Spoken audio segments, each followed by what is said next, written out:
পাল্টাপাল্টি হামলায় এবার মোসাদের কলিজায় যেন আঘাত হানল ইরান। দীর্ঘদিন ধরে যার দেয়াল ছিল অজেয়, অন্ধকারে ঢাকা সেই মোসাদের কন্ট্রোল রুমেও এবার ক্ষেপণাস্ত্র ইরানের পাল্টা আঘাত। রাতের গভীরে যেখানে গোপন নকশা আর পাকানো হতো পরিকল্পনার জটলা, সেখানে আছড়ে পড়ল ইরানের ক্ষেপণাস্ত্র। এএফপির প্রকাশিত ছবিতে ভেসে উঠেছে এমন চিত্র। ইরানের অভিজাত Islamic revolutionary guard corps IRGC জানায়, এবার টার্গেট ছিল ইসরায়েলের প্রাণকেন্দ্র, উপকূলের শহর হারজিলিয়ায়, যেটি আগেই থেকেই পরিচিত ছিল স্পর্শকাতর জায়গা হিসেবে। সেখানেই আছড়ে পড়ে ইরানের ক্ষেপণাস্ত্র। ইরানের আধা সরকারি বার্তা সংস্থা তাসনিম IRGCর বিবৃতিতে জানায়, এই হামলায় পরিকল্পনা ছিল খুবই নিখুঁত।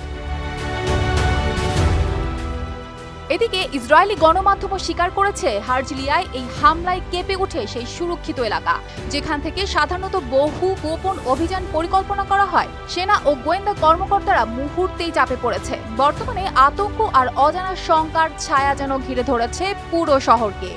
এই হামলার অর্থ অনেক বড়। ইরান বোঝাতে চেয়েছে, শুধু মুখে হুমকি নয়, প্রয়োজনে ইসরায়েলের সবচেয়ে গুরুত্বপূর্ণ জায়গাগুলোতেও তারা হামলা চালাতে পিছপা হবে না। অর্পিতা জাহান, RTV।